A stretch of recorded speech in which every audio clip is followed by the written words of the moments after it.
سڵاوتان نەبێ بینەرانی شاپرێس. تاوتوی چەند پرسێک دەکەین لەگەڵ بەڕێز سعدی ئەحمەد پیرە ئەندامی مەکتەبی سیاسی یەکێتی نیشتیمانی کوردستان گفتوگۆ دەکەین سەبارەت بە دۆخی عێراق و هەرێمی کوردستان بە تایبەتی و ناکۆکی و گرژی نێوان هێز و لایەنە سیاسیەکان بە تایبەت پارتی دیموکراتی کوردستان یەکێتی نیشتیمانی کوردستان لە ئێستادا پەیوەندی نێوان ئەو دوو لایەنە و لایەنەکانی دیکە باکوێ گەیشتووە و دەپرسین سەبارەت بە بڕیارەکانی دادگای فیدراڵی سەبارەت بە یاسای نەوت و گازی هەرێمی کوردستان. کاک سعدی سڵاوت لەبێ ئەم کاتت باش، سوپاس بۆ ئەم دەرفەتەی کە بە ئێمەت بەخشی. بەخێر بێنسەر چاو. سەرەتا ئەپرسم سەبارەت بە دۆخی ناوخۆی یەکێتی نیشتیمانی کوردستان بەرەو یەکی شەش ڕۆین بەرەو یادی دامەزرانی یەکێتی دەڕۆین. دۆخی ناوخۆی یەکێتی لە ئێستادا چۆنە؟ لەو ڕۆژانە تقریبان 47 ساڵ بەسەر دامەزراندنی یەکێتی نیشتیمانی کوردستان تێدەپەڕێ. بەم بۆنەوە پیرۆزبایی لە هەموو هەواڵانی یەکێتی نیشتیمانی کوردستان دەکەم و پیرۆزبایی لە هەموو خەڵکی کوردستان دەکەم بە بۆنەی ڕۆژی یەکەمی یا ڕۆژی دامەزراندنی ڕۆژی دەستپێکی ئەم پرۆژە نیشتیمانی و نەتەوەییە پرۆژەی یەکێتی نیشتیمانی کوردستان. هەروها سەری ڕێز و نەوازش بۆ هەموو شەهیدانی دەستەی دامەزرێنەر و ئەندامانی سەرکردایەتی و شەهیددا دەمنوێنم، بە تایبەتی شەهیدی هەمیشە زیندوو شەهیدانی هەمیشە زیندوو و هەروەها یادی سەرۆکی هەمیشە زیندووان سەرۆک مامجەلال کە بە گڕ و تینێک دەستی بەم قۆناغە کرد و توانی زۆر بە زوویی ئەم یەکێتی نیشتیمانی بکەوتەوە سەرقاج لەگەڵ تێکۆشەرەکانی دەستەی دامەزرێنەر و هەواڵەکانی لەسەرکردایەتی. لە ڕاستیدا پرسیارەکە پرسیارێکی دروستە کە پاش 47 ساڵ پاش ئەو هەموو گۆڕانانەی کە هاتوون ئێمە لە کۆتاییەکانی بڵێن 25 ساڵ پێش کۆتایی سەدەی 20ەم و ئێستا لە هەزارەی سێمین لە هەزارەی سێەم پاش ئەو هەموو گۆڕانکاری گەورانی کە هاتوون شۆڕشی تەکنۆلۆژیا، ئەزمەی کۆرۆنا، ئەزمەی ئابووری و سیاسی، پێشتر شەڕەکانی دەکران لە ناوچە شەڕە بوون بە نوێنەرایەتی و جلهێزەکان دەکران، ئێستا شەڕکەوتەوە تا چەقی ئەوروپا و ڕاستەوخۆ لە بینی جلهێزەکانە لە ئۆکراینە. ئەمە مەسەلەی گەورەی هیناوەتە پێش و لە هەمان کاتیشدا تەئسیری خۆی هەبووە و بۆ ئێمە بۆ پرسی میلەتێکی وەکو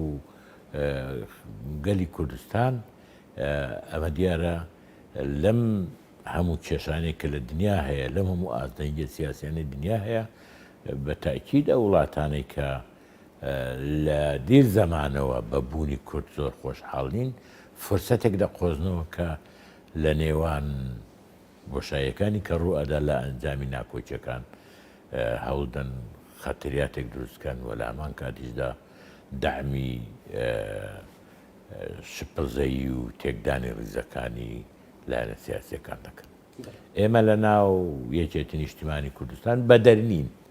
وەکو یەکێتی بەدەرنین لەو هەموو جەنجاڵی کە لە ناو عێراقەیە، لە ناو هەرێمی کوردستانەیە، لە ناو لایەنە سیاسیەکان هەیە و دیارە کۆنگرەی چوارەم کۆنگرەیەک بوو کە دوای 10 ساڵ ئیرا ئیستحقاقی 3 کۆنگرە بوو. گۆڕانکاری گەورە هەبوو لەو کۆنگرێ، یەکەم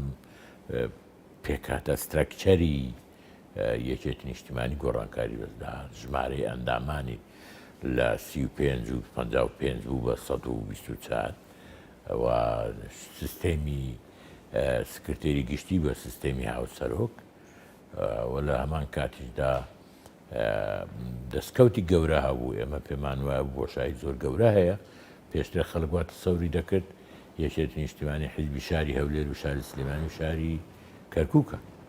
بەڵام ئێستا لە هەموو ئۆردوگایەک، لە هەموو ناحەیەک، لە هەموو قەزایەک یەکێتی نیشتیمانی ئەندامێکی سەرکردایەتی هەیە. بۆیە هیچ کەسێک لە هیچ یەکێک لەو یەکە ئیداریانە ناتوانانی بڵێ وەڵام من لە ناو سەرکردایەتی یەکێتی نیشتیمانی نوێنەرایەتی ناکرێم و بە سەرچوونی ئەم 10 ساڵەش ئەگەر کێشە هەیە لەسەر ئەوەی کە ئێمە لە جەماوەر دابڕاوین، ئەو 124 کەسە دەتوانن زۆر بە ئاسانی ڕایەڵەی پەیوەندیەکانی خۆیان لەگەڵ جەماوەری بە شەرەفی خەڵکی کوردستان ساز بدەنەوە و پەیوەندی بگرنەوە. من پێم وایە یەکێت نیشتیمانی بۆ هەموو ئاڵۆزی و مەشاکلانی ناوخۆی توش بووە و بەشێک لە مەشاکلی گشتی کە لە هەرێمی کوردستان و لە منتقە هەیە بە یەکێت نیشتیمانی دەگرێتەوە، بەڵام یەکێت نیشتیمانی حاڵی حاضر لە بارودۆخێکی باشتە. بەڵێ دۆخی ناوخۆی حیزبەکە لە ئێستادا تا چۆن ئارامە؟ ماوەی ساڵێکە یەکێتی نیشتیمانی کوردستان دۆخێکی سەختی تێپەڕان و لەگەڵ ئەوەشدا ئەمەوێ بپرسم بەڕێزت باست لە سیستمی هاوسەرۆکی کرد کە سیستمێکی تازە بوو لە نێوخۆی حیزبەکەدا، تا چۆن ئەو سیستمە سەرکەوتوو بوو؟ سەرکەوتنە بۆ سیستەمە، چونکە هاوسەرۆک داهێنانێکی تازەیە لە ناو هەرێمی کوردستان لە باشووری کوردستان بڵێن بووە لە پێشتر لە باشەکانی تری کوردستان بۆ، بەڵام لە ناو هەرێمی کوردستان ئەوە نەبووە تەجروبەیەک، ئەو تەجروبەیە لای ئێمە سەرکەوتنە بوو و هەوڵی ئەوە دێت کە محارەزە بکری بە شێوەیەک لە چوارچێوەی پەڕۆ پرۆگرامدا. بەڵێ بەڕێستان وەکو هاوڕێی مامجلال لەو سەردەمەشە کە ئێوە ئەندامی ئەم حیزبە بوون، هەڵسەنگاندن چۆنەکە لە نێوانی یەکێتی ئێستا و یەکێتی سەردەمی مامجلالە؟ دوو سەردەمی جیاوازن، تۆ ناتوانێت ئەو دۆ بەیەکۆ مقارنە بکەیت. یەکێکیان سەردەمی شەریعەتی شۆڕژێڕی بوو، پێشمەرگە و شاخ و بەرەنگاربوونەوەی حکوومەت و تەقاندنەوەی پردەکان و تاڵانکردنی سەیدەلیەکان بۆ ئەوی دەرمانی کافی بۆ جەبەکان بێ بۆی ڕێگای دەبابە و زرێپۆشەکانی دوژمن نەتوانی بەسەر زرەکاندا بڕۆ، بۆ ئەوی شارەکان لە ڕژێم هەڵسن عەمودی کارەبا بپچڕێنی و تۆڕەکانی کارەبا بپچڕێنی. ئەمانە هەمووی سەردەمی خەباتی شۆڕژێر و شەریعەتی شۆڕژێر بوو. لە دوای 1990 کە هات پێشمەرگە هاتە ناو شار و لە شار ئیدارەی وەرگرت و ئەو سەرەتا جەبهەی کوردستانی و دوایە حکوومەتی هەرێمی کوردستان، ئەو کاتە دەبێت ئێمە دەستمان پێکرد ئەو کاتە بە شەریعەتی دەستوری شەریعەتی قانونی دەبی پردەکان چاپ بکەین و دەبی تۆڕی کارەبا چاپ بکەین و دەبی ئەو شتانە بکەین کە زمانی کە پێشترێت تێکمان دەدا، ئێستا دەبی چایان کەینەوە، چونکە خۆمان ئیدارەی ئەم منتقە ئەم دەوڵەتەکە دەکەین، خۆمان دەبی چاکیکەینەوە. پێم وایە ئەم دوو بابەتە و سەردەمی شەڕی چەکدار لەگەڵ سەردەمی ئێستا جیاوازە. سەردەمی شەڕی چەکدار ئەو کاتە زۆر ئاسان نەبوو، تۆ هەموو خیاراتانت لە بەردەم نەبوو و ئەو کاتە دۆستی دۆستم هەبوو، دژمنی دژمنم هەبوو، ینی پەیوەندیەکان لەسەر ئاسە دەبوو، وەکو ئێستا نییە کە بەرژەوەندی اقتصادەکان حکوم بکات لەسەر پەیوەندیەکانی نێوان هەرێمی کوردستان و لایەنە سیاسیەکان و بەڵێ کاک سعدی سەبارەت بە دیدارەکانی یەکێتی کە ئەنجامی داوە لە ماوەی ڕابردووە و بڕیاریشە کە دیدارێکی گشتی ئەنجام بدەن لە ناوخۆی حیزبدا، ئەنجامەکانی چییە بێت؟ ئەوە دەبێت شەرحەکەی وانە، شەرحەکەی ئەوەیە یەکێتی نیشتیمانی لە سەرەتای دامەزراندنی و مانیفێستێکی دەرکردووە بە ناوی یەکێتی نیشتیمانی کوردستان بۆچی، عەرەبیکەی الاتحاد الوطنی الكوردستانی لماذا، لە نامیلکەیەکە چاپ کراوە لەلایەن سەرۆک مامجەلال و ئەندامانی دەستەی دامەزرێنەر نووسراوەتەوە و ئەوە چوارچێوەی سیاسی و فکری و ئایدۆلۆژی یەکێتی نیشتیمانی بووە لەو 47 ساڵی ڕابردوو. وەکوتم گۆڕانکاری هاتووە، ئێستا زۆر پرسیار هەیە ئەبێ وەڵام درێتەوە لە بابەتی ئابووری، لە بابەتی سیاسی، لە بابەتی ئەمنی، لە بابەتی خوێندنی باڵا، پەروەردە،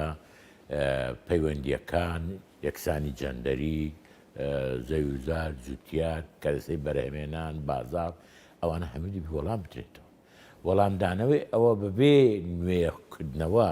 تەجدید ممکن نابێت و یەکێتی نیشتیمانی لە کۆنگرەی چوارەمیش بڕیاریدا کە یەکێتی نیشتیمانی دەبێت تەجدید بکات. ئەمەی ئێستا کە ئیشی دەست دەکەین بە ناوی دیداری یەکێتی و لە کۆتایی ئەم مانگە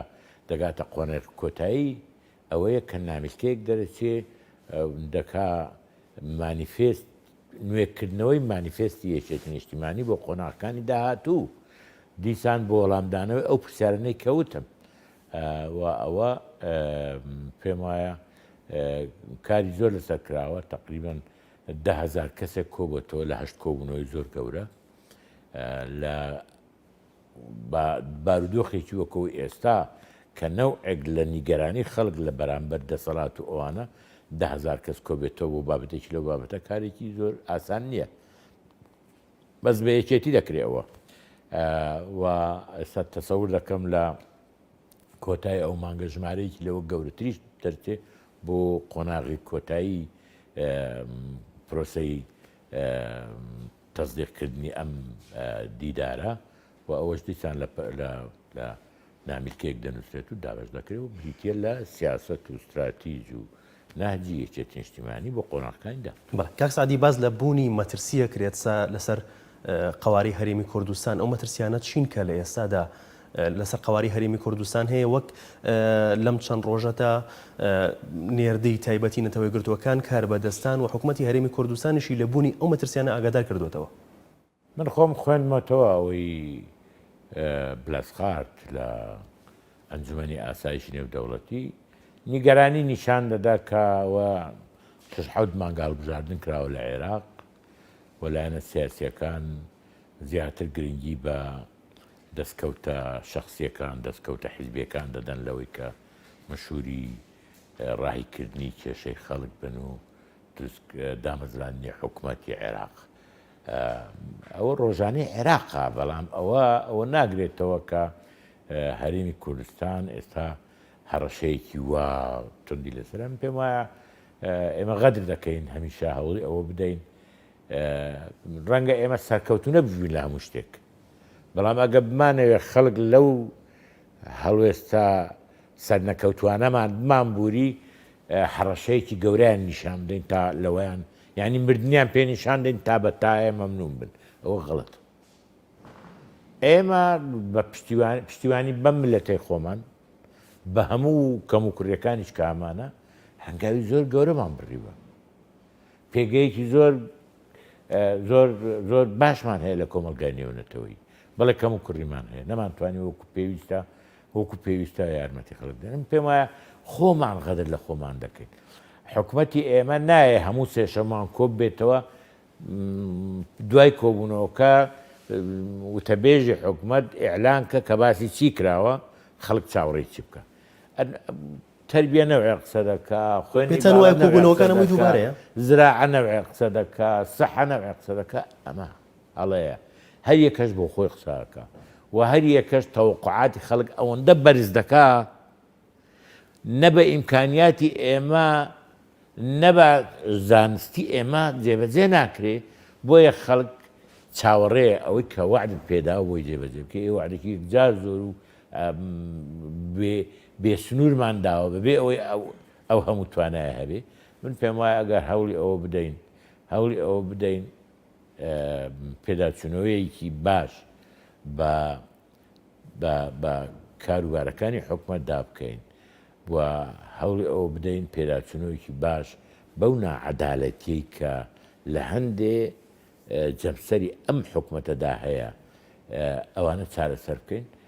حکوومەتی ئێمە بە مقارن لەگە زۆر حکوومەت کە لەو منتیقەیە بەو دەرەجە خراپ نییە کە ئینسان تەمەنای ڕوخانی بۆ بکەیان هەوڵدا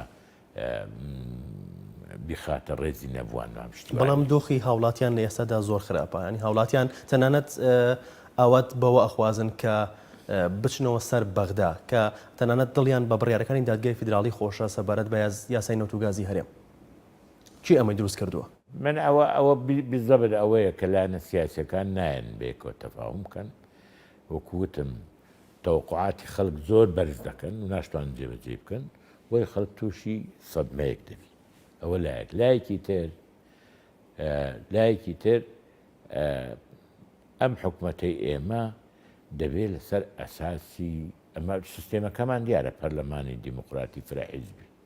فرەحیزبی یعنی ئەو حیزبانەی کە هەن دانیشن بەیەکەوە هەموو لایەک هەوڵی ئەوە بدەن بە هەمومان بەیەکەوە نوێنەرایەتی خەڵک دەکەین هەندە جار تووشی غڕوور دەبین پێمان وایە حیزبێک بەتەنێ نوێنەرایەتی خەڵک دەکەن و هەوڵی ئەوە دەدەین کە پێمان وایە هەڵەکانی کە کردمانە عیب نییە بەس باسکردنی عیبان وای ڕۆژنامە نووس دەگرین وڵا باسی هەڵەکان دەکەن هێچوو هەڵەکان عیبەکە لەوێدانی عیبەکە لەوێدا تو واتە هەموو لایەنەکان بەشدارن لە حکوومەتە و لەو کەم و کوڕێن بەڵێ لەو کەم کوڕێ هەر کەسە و بە حیسابی خۆی من نایم بڵێم ئەوەی کە حزبی شوعی تەحملی دەکە بە قەدەر ئەوەیە کە یەکێتی و پارتی تەحمل دەکەن نەخێر کەمترە زۆر کەمتر چۆن هەموو لایەک تەحمل دەکە چونکە ئەوانەی کە هەن هەر یەکە و بەنەوێت دەسەڵاتە شەرت نییە غەڵەتەکە ئەلەوەیە ئێمە مەسەلەی ئەم فرەحیزبی کە هەیە ئەمە نایەن بین هەر جارە لە کاتی بوونی ئەزمەیەک دابنیشن بێکەوە بڕیارێک بدەین ئەوانە دەکەوینەوە ملانەی ئەو پێشنیارێک دێ تاکلایەنە وەلایەنەکانی کە هەموو دیش دەوەستنەوە و ئەوە یەکێ لە هەڵەکانە و پێمان وایە ئەوە هەوڵی قۆڵبادانی یەکتری دەکەین دژ لە ئیرادەی یەکتری ئەوە دەفتە سەرری ئەوەی کاردانەوەیکی زۆر خاب ناوجەماڕ بکە ئەوڕۆ ئێمە زۆر یەکێک لە ئەرکانی ئەو دیدارە ئێمە دەبی کێشە گەنجان چارەسەر بکەین ناکرێت ئێمە هەر بڵێن وەڵایی و گەنجن و بێمنەتن و ئینتیمانیە گەنج و ئینتیمانیە شەڕەکان گەنج کردویانە شەیدەکان گەنجن زندانیەکان گەنجن وانە خۆپیشاندەران گەنجن ئەوە ئەمووی ئینتیمای ئیسبات دەکا بەڵام گەنج ناڕازیە تۆ پرۆژەیەکی تایبەت بۆ گەنجان کە کێشەکانیان چارەسەر بکە ناکەی بڕات پێ بکەن ئەو کاتە سەری خۆی هەڵدەگری دەڕوە ڕەنگە هەمووی لە فەقیری نەڕوە وەڕس بووە لە دووبارە بوونەوەی قسەکان ئەو قسانە ئەوەندە دووبارە دەبنەوە عیلاج ناکرێن وەڕس بوون یەکێتی بەشدارە لە حکوومەتە ئەم قسانە بە حکوومەت دراوە لەناو کۆبوونەوەکانی ئەنجومانی وەزیرانە باسکراوە یەکێتی لەو غەڵەتانە حیسەینە یەکێتی حیسە هەیە خۆی یەکێتی لەو خەڵکە پێکاتوە قابلە ئەندامانی یەکێتی بە مۆدل داواکراون لە جێشکە هاتمن ئەندامی ئەو خێزانە گەورەیەن کە گەلی کوردستان دەکا و ئێمە ئەمەش خەڵکمان هەیە کە تەرەفە لەو مشکل لە ماوەی ڕابردووە بە تایبەت لە دوای هەڵبژاردننی پەرلەمانی عێراقەوە پەیوەندیەکانی نێوانی کەتی و پارتی گرژی تێکەوتووە لە ئێستادا پەیوەندیان لەگەڵ پارتی چۆنە خۆی پەیوەندیەکانی بینی نێوان پارتی و یەکێتی ئەو گرژێر لە سەرەتاوی ئێمە کۆنگرەمان کرد دوای کۆنگرە ئێمە ئەو هەیئەتەمان هەڵبژارد سەرۆکایەتی ئەو گەنجانەمان هەڵبژارد بە سەرۆکایەتی یەکێتی نیشتیمانی کوردستان ئەو گەنجانە یەکێتی لە کۆنگرەی خۆی هەڵی بژاردن بۆ یەکێتی ناکرێت حیزبێک کە بڵێ وەڵا ڕازیە ڕازی نییە ئیشی حیزبەکەی تر نییە بۆ ئیشی یەکێتی ئیش خۆیەتی بەشێکی ئەلەوێ دەستی پێ کرد بەشی دووەم لەوێ دەستی پێ کرد دوای هەڵبژاردن لەوە دەستی پێ کرد کە لە مەسەلەی حکوومەتی عێراق ئێمە قەناعەتمان وابوو و بڕیاریشماندا بوو لە کۆبوونەوەی کە ئێمە لە کۆبوونەوەیکی هاوبەش وەرەقەیەکی هاوبەش و هەیئەتێکی هاوبەش بڕوا بە نوێنەرایەتی هەرێمی کوردستان بۆ گفتوگۆکردن لەگەڵ باقی عێراق لە سونە و لە شیعە و دانانی حکوومەتی عێراق و دانانی هەموو ئینەکە و بۆ ئەم بابەتە ئێمە دوو هەیئەتمان نردبوو بەغدا یەکێتی هەیئەتێک و پارتیش هەیئەتێک بە ناوی هەیئەت بۆ ئیستیطلاع بۆ کۆکردنەوەی زانیاری و ئەو زانیاریەکەی دەکەنەوە ببتە پێخۆری ئەو کۆبوونەوە فراوانەی کە دەکرێت بۆی ئەو وەرەقە لەسەر ئەساسیەوە ئامادە بکرێت و ئەو وەرەقەی کە دەینووسین ببێتە بەشێک لە پرۆگرامی حکوومەتی عێراقی داهاتوو فیدرال بەڵام وا دەرنەچوو ئەو هەیەتەی برادرانی پارتی کە چووە بەغدا لەوێ گەیشتبوونن نەتیجەیەک و من ئەو کاتە ڕێی خۆشمود لەسەر ئەو مۆزوعە کە یعنی نامێت دووبارەی کەمەوە چکە ناخۆشە بەڵام بە ئیتیجاهێک برا بەرپرسی هەیئەتەکە بە ئیتیجایەکی برد کە ئەو شتانی لێکەوتەوە کە دوایی دیمەن و ئەوەش بەشێکە مەسلەی هین هاتە گۆڕی مەسلەی سەرۆک کۆمار هاتە گۆڕی و ئێمە ڕێکەوت نامێکی استراتیژیمان هەیە کۆن و ئەو ڕێکەوت نامە استراتیژیە تا ئێستا کەس بە ڕسمی نەیگوتە نەماوە یا کەسێک بەیانێکی دەر نەکرد بێت ئەو ڕێکەوت نامێت پێتان وایە ئەو ڕێکەوت نەما بێت و لە دوای ئەو ڕێکەوت نامە ئەمە چاری سێی یا سێی چوارەوە 2019 ژەمە ڕێکەوتنامەیەکمان هەیە بینی پارتی وێژێت نیشتمانی بۆ حکوومەتی هەرێمی کوردستان. یعنی بە هەموو ڕێکەوتنەکان وایە کە ئەمە سەرۆک کۆمار یەکێتی دایدنێ شەرنیان نامێکی یەکێتی بی، بەڵام ئێستا لێرە ئیسرار لەسەر ئەو کە نابی یەکێتی دایبنێ پارتی دایبنێ دیارە ئێمە نەچوینە ژێرە. پارتی بۆچی لە ئێستای ئەو پۆستی سەرۆک کۆمار بمافی خۆی زانێت لە کاتێکای ئەو ڕێکەوتنتان هەبوو؟ نامەوێت داخلیان دە تەفاسیل بم، ئەمە سەرەتا وتم هەیئەتەکەی کە چووە بەغا بۆ ئیستیطلاع ئیشەکەی خۆی گۆڕی لەوەی کە بۆ ئیستیطلاعی ڕێکەوتنامەیەکی لەگەڵ تەیاری سەدری و لەگەڵ جەماعەتی محەممەد حەلبووسی گەڵاڵە کرد و ئیمزای کرد بۆ دوو غەرز، بەڵام بە پێی ئەو ڕێکەوتنامەیە یەکێت نیشتیمانی تامیش کرا و بڕیارەکە وا بوو کە حکوومەتێک تەشکیل بکرێ لە تەیاری سەدری لە شیعە، پارتی دیموکراتی کوردستان لە کورد و جەماعەتی سیادە حەلبووسی و خەمیس خەنجەر لە سونە و باقی ئەوی تر هەمووی تامیشە. ئەوە قبول نەکرا. تا چەند کاریگەری هەبووە ئەو ڕێکەوتنە لەسەر هەرێمی کوردستان و عێراقیش؟ ئەوە تەئسیری هەبوو، تەئسیرێکی نەتەنها لە ناو هەرێمی کوردستان، تەئسیرێکی ئەقلیمیشی هەبوو لەسەر هەرێمی کوردستان. بێتەن وای ئەو ڕێکەوتنە بوو بێتە هۆی چەق بەستووی سیاسی لە عێراقا؟ ئێتەبێ کاک سادی ئەو ڕێکەوتنە تەبیعی بووە هۆی چەق بەستووی لە عێراق، چونکە باقی لایەنە شیعیەکان و کۆماری ئیسلامی ئێران کە 1200 کیلۆمەتر سنووری هاوبەشەیە لەگەڵ عێراق بەم تامیشکردنی لایەنە شیعەکان ڕازی نەبوو. ڕقم یەک. ڕقم دوو لە سەرەتای دروستکردنی دەوڵەتی عێراق ئێمە لەلایەن عاقڵمەندەکانی کورد و شیعە و سونە دەوڵەتی عێراق لەسەر سێ پایە دامەزراوە: تەوافق، تەوازن، شەراکەت.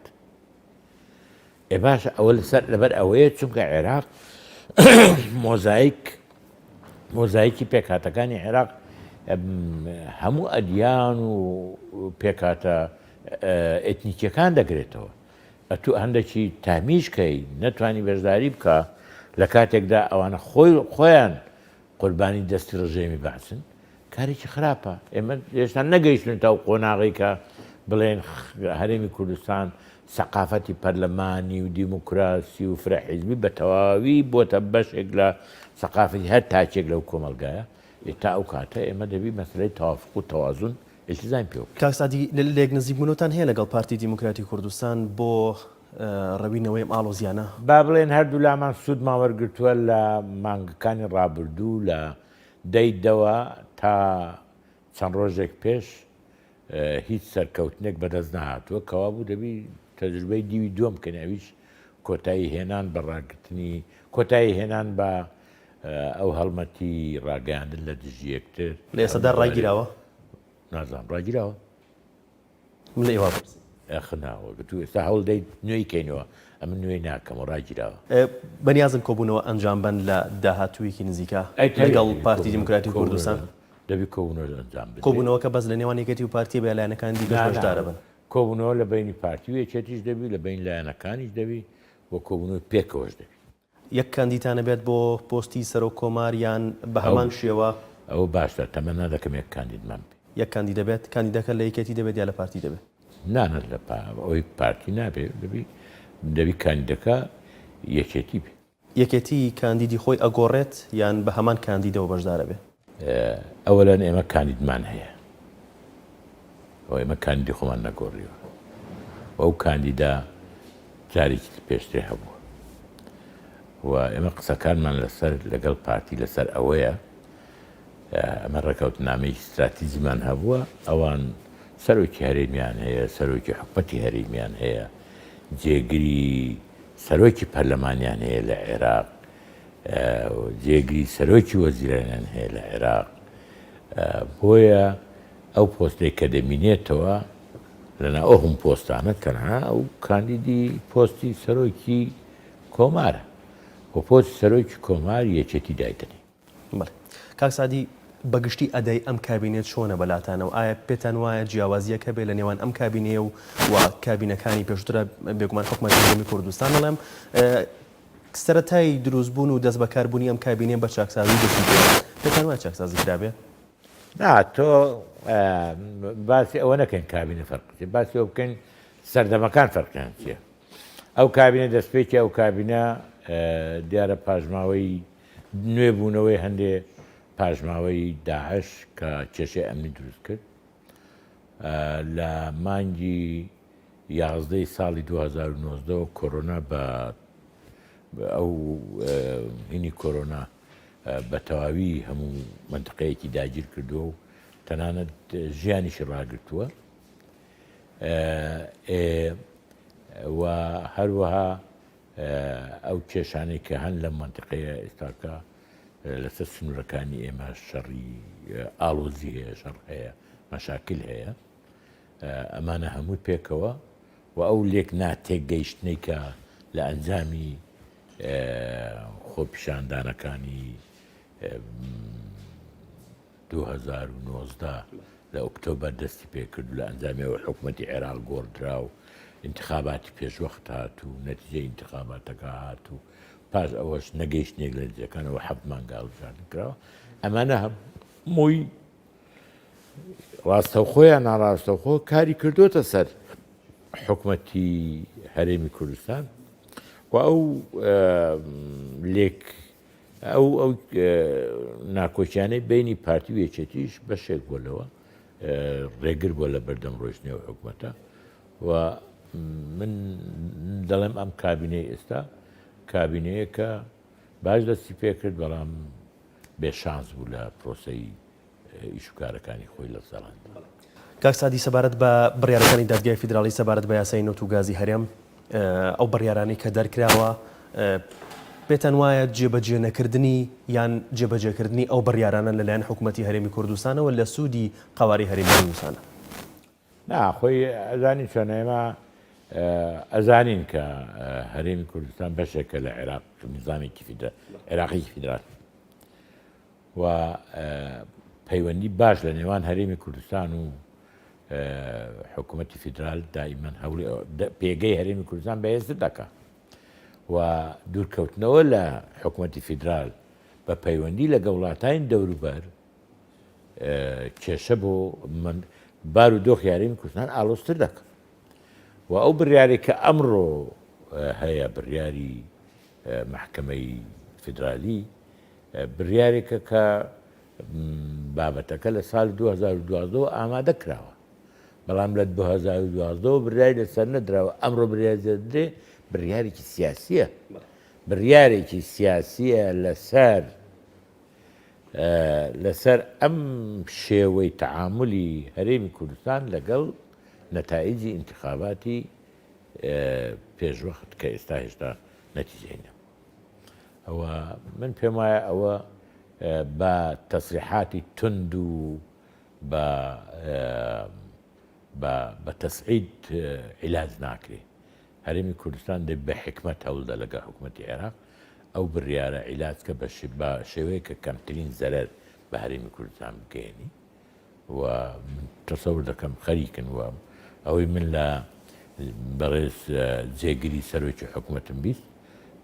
ئیشەکەن لەسەر ئەوەی کە هەوڵی ئەوە بدەن ئەمە بە باشترین شێوە عیلاج. لە جێبەجێ نەکردنی بڕیارەکەیە چی چاوەڕێی قەواری هەرێمی کوردستان دەکات؟ قەوارە هیچی بەسەر نایە بەڵام ئیجراعاتی تند احتیمالیە. چۆن مامەڵە لەگەڵ نەوتی هەرێمی کوردستان ناکرێت ئەگەر ئەو بڕیارە جێبەجێ نەکرێت؟ ئێمە دەبی لەگەڵ حکوومەتی عێراق لەسەر مەسەلەی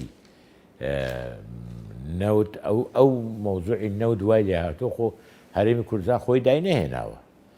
لە ساڵی 2014ەوە